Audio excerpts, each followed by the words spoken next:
This one's number 10, for example, but they each got a key that corresponds with the shape and the color, and so does the key part of it as well. So you stick this little guy in here, you turn it, and it's kind of like on a, I don't know how to explain it, but it like automatically just sets back. If you look when you turn it, it'll just go back.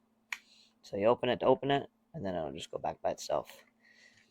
And then it's got its little toy in there. Overall, pretty good. It is a little clunky sometimes when trying to close these things. They don't necessarily line up all the time, but you just close it, and it's good to go.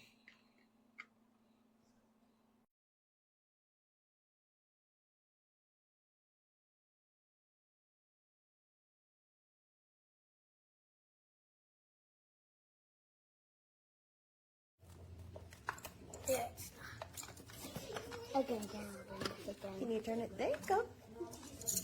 Can I open it? But I can't. Of course. Of course.